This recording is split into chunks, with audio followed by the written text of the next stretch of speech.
All right, let's be honest with one another right now. We're all freaking out a little bit. We're all a little bit or a lot scared. Now, there may be a better preacher out there who would find a little more churchy language to use than that. But I'm finding more and more that our nice, polite church language sometimes just doesn't cut it. For one, I am not concerned about recent developments. I'm not troubled by current events. I'm scared. I am scared to a great degree.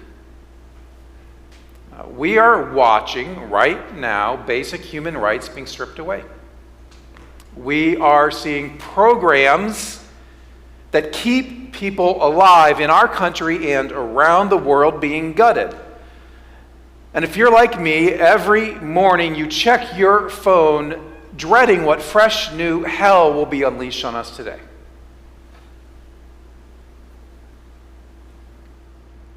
So as this is going on,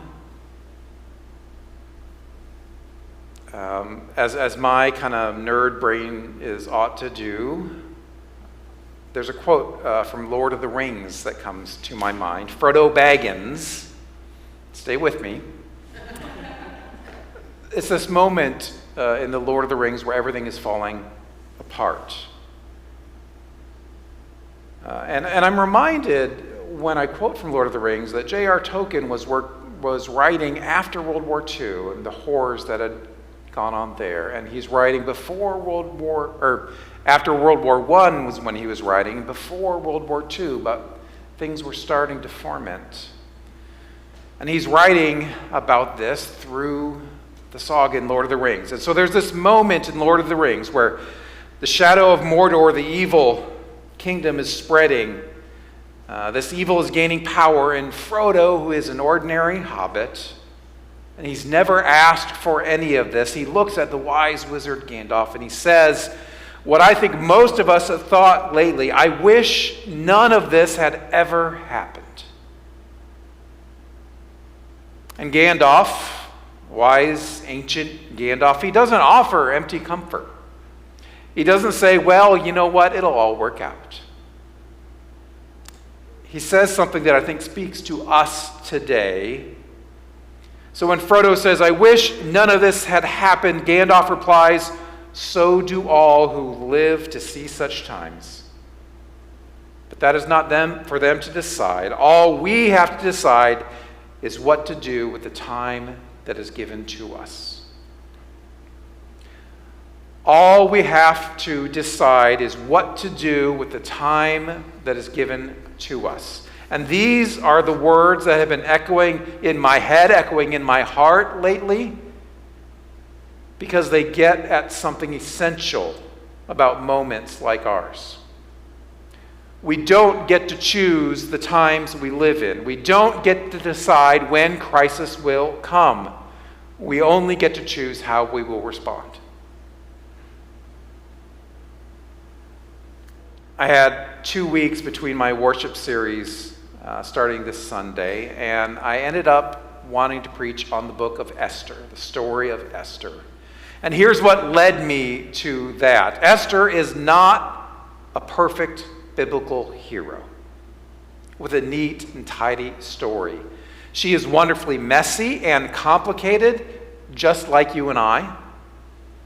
And her story, it has lessons for us this morning, from a time when she found herself and her people found themselves in a moment much like ours. Power had gone wrong.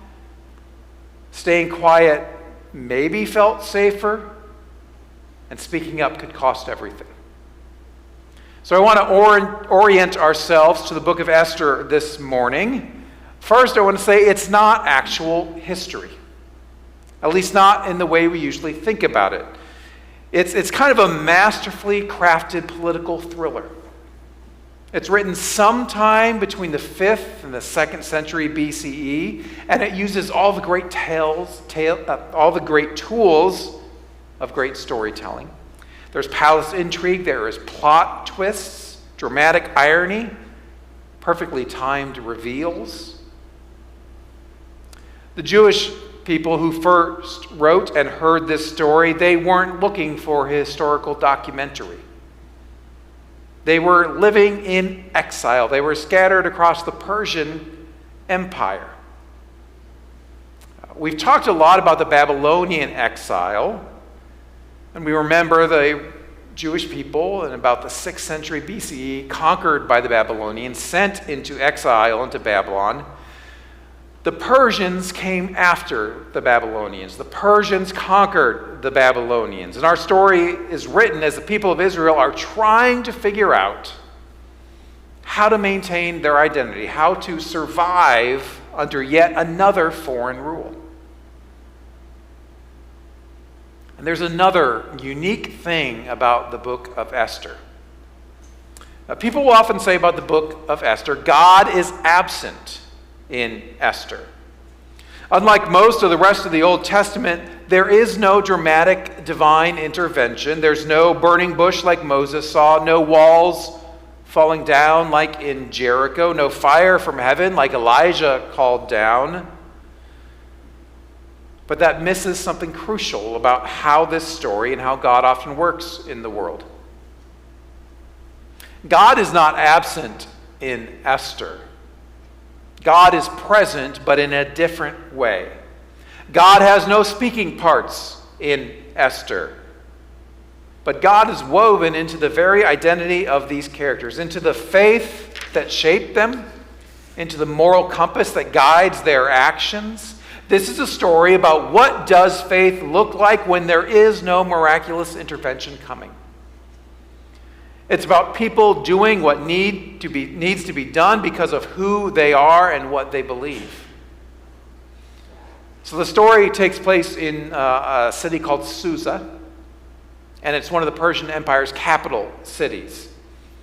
And we have Esther, who is a young Jewish woman, but she has kept her religious identity hidden while being raised by her cousin Mordecai. And there's this series of events that takes place in the beginning of the book of Esther, and it sort of sounds like a twisted reality show. And Esther becomes queen to King Ahasuerus. But this isn't a fairy tale about a poor girl becoming a princess. It's about survival in a dangerous political world. At this point in the story, we have Haman entering the scene. And imagine, if you will, an insecure, power-hungry, narcissistic bully who is given unlimited authority. Yeah, I know. We're talking about Haman. That's Haman in the book of Esther. Mordecai refuses to bow to Haman. And Haman's ego can't handle it. But punishing one man is not enough, and Haman manipulates the king into signing an edict that would authorize a systematic killing of all the Jews throughout the entire empire. And so Mordecai gets word to Esther what is happening. And he wants her to go to the king and intervene on behalf of himself, but all of the Jewish people. But the thing is, you can't just walk up to the Persian king, even if you're the queen. If you show up uninvited, you can be executed on the spot. Esther has not been called to see the king in 30 days, and there's a very real chance he has lost interest in her entirely. Going to the king for Esther could mean her death. Staying silent can mean the death of her people. And this is the moment we're going to pick up this story in chapter 4 of Esther, verses 10 through 16, and listen to this exchange between Esther and Mordecai. Pay attention how each one of them understands what is at stake. Then Esther spoke to Hathach and gave him a message for Mordecai, saying, "All the king's servants and the people of the king's province know that if any man or woman goes to the king inside the inner court without being called, there is but one law. All alike are to be put to death. Only if the king holds out the golden scepter to someone, may that person live. I myself have not been called to come to the king for 30 days. When they told Mordecai what Esther has said, Mordecai told them to reply to Esther, "Do not think that in the king's palace you will escape any more than all the other Jews. For if you keep silence at such a time as this, relief and deliverance will rise for Jews from another quarter, but you and your father's family will perish. Who knows? Perhaps you have come to royal dignity for just such a time as this." And then Esther said in reply to Mordecai, "Go, gather all the Jews to be found in Susa, and hold a fast on my behalf, and neither eat nor drink for 3 days, night or day. I and my maids will also fast as you do. After that, I will go to the king, though it is against the law, and if I perish, I perish." This is the word of the Lord. Thanks be to God. This past Monday, I was in the car driving, listening to NPR, and I heard an interview with Kamau Bell. And I don't know if you know who he is. I did not. He is a brilliant comedian, a social commentator. You might know him from his Emmy-winning CNN show, United Shades of America. He dives into complicated conversations about race and justice in our country. And recently he faced a decision that got me thinking a little bit about Esther. The Kennedy Center, this prestigious cultural institution in Washington, D.C., it had booked him to perform months ago. But then President Trump took over leadership, started installing his own people, pushing out artists who didn't align with his politics. And there were several prominent artists that canceled their shows in protest. But Bell chose differently.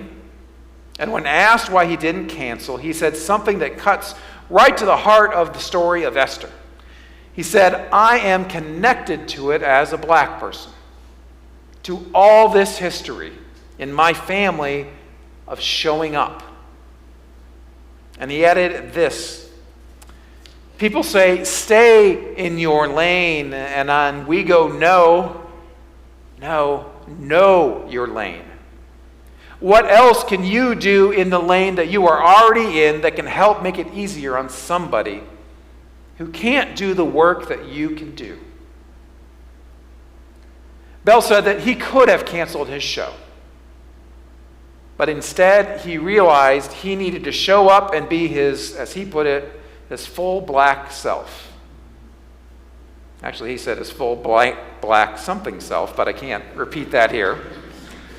He said he needed to say exactly what he thinks is going on, being who he is called to be. And in doing so, he's not just staying in his lane as a comedian. He is knowing his lane and knowing the power he has to be a strong voice. So like Bell at the Kennedy Center, Esther finds herself with unique access to power at a critical moment. She is not a warrior. She is not a prophet. She is a young woman who, through this bizarre series of events, has found herself in the Persian palace with access to the king. That is her lane, and she has to decide what to do with it. Bell talks about being his full black self in spaces where that's risky, about showing up fully as who you are, even when, especially when it would be easier to stay quiet or walk away. For Esther, being herself, being Jewish, it could literally get her killed. It's not just a career risk. It's not just a social risk. This is her life on the line. Esther had to be afraid. She had to be feeling fear in a powerful way, in a big way. A couple years ago, we did a sermon series here called Big Feelings. And it was all about our emotions. We said in that, as we're talking about fear, that rarely do we share our fears. Rarely do we talk about our fears, especially in church.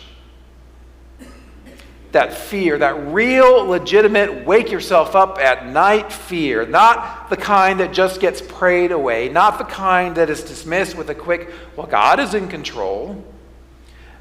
That's the kind of fear Esther must have felt at that moment. Heart pounding, palms sweating, maybe feeling physically ill as she contemplated what she was being asked to do. And right now, here among us, there are people feeling that same kind of fear. Maybe you're a researcher whose funding is suddenly in jeopardy. Maybe you are terrified for a transgender loved one as you watched rights being stripped away state by state. Maybe you're watching DEI programs being dismantled at your workplace and you're wondering, will I still be welcome there? Author Cole Arthur Riley writes, for something at the root of so much of human behavior, it is rare that we truly behold another person's fear. We express our fears in ways that mask it, through anger, through withdrawal, through busyness, but Esther shows us a different way. Look at how honest she is about her fear. She doesn't try and spiritualize it away. She doesn't pretend to be braver than she is. She names exactly what she is afraid of. If I go to the king uninvited, I will be killed. That's not weakness, that is wisdom. That's understanding exactly what is at stake. This isn't theoretical, this fear we're talking about. There are real lives, real families, and communities being targeted. And if you're scared right now, I want you to hear something clearly. Your fear is valid. It's rational. It's human. As we said in our Big Feelings series, there are no good or bad emotions. Fear serves a purpose. It tells us something important that needs our attention. And here's what Esther teaches us. Courage, it is not the absence of fear. Courage is feeling the fear and choosing to act anyway. Courage is looking at what's at stake and deciding that some things are worth the risk. To quote Riley again, find those who tell you do not be afraid, yet stay close enough to tremble with you. This is love. Find those who tell you, do not be afraid, yet stay close enough to tremble with you. This is love. One thing I want you to take away from this week is to check on your people. If you know someone who's LGBTQ+, or they have LGBTQ+ kids, check in on them. If you know someone whose work depends on federal grants, check in on them. If you know someone whose very identity is being labeled as woke, that makes them a target. Check in on them. But don't try and fix it. Don't try to bright side it. Just be present with them in their fear.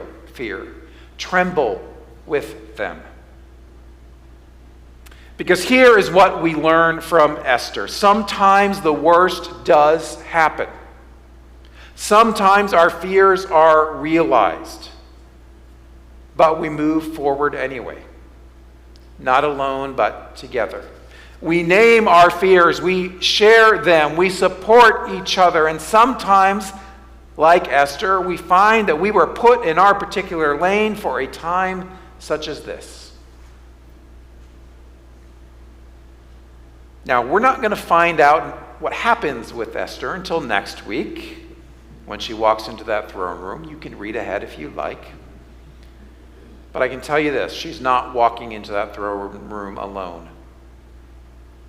She has her entire community fasting with her, praying with her for 3 days. She knows that even if she perishes, she is part of something bigger than herself. And that's what I want you to remember this week. Yes, these are scary times. Yes, our fears are valid, but we don't face them alone. We face them together. We face them as a community, just like Esther did. 3 things I'd like you to consider doing this week. First, know your lane. What unique position are you in? What access do you have? What voice can you use? Second, check on your people. Don't try to fix their fears, just be present with them. Find those who tell you do not be afraid, yet stay close enough to tremble with you. And third, remember you are part of something bigger. This congregation, this community, this long arc of justice that bends through history. And yes, the God who, while not always obvious, is woven into the very fabric of who we are and how we show up for each other. So next week, we will see how Esther's story unfolds. But for now, let's be inspired by her courage to name her fear, by her courage to gather her community, by her courage to step into the moment, even if she is trembling. That is what courage looks like in times like these. Let us pray. God of Esther, God of the scared but determined, God of those who can say, if I perish, I perish. Be with us in our fear. Help us to know our lane and use it well. Help us to check on each other and support each other. And remind us that we are never alone in the work of justice and love. Amen.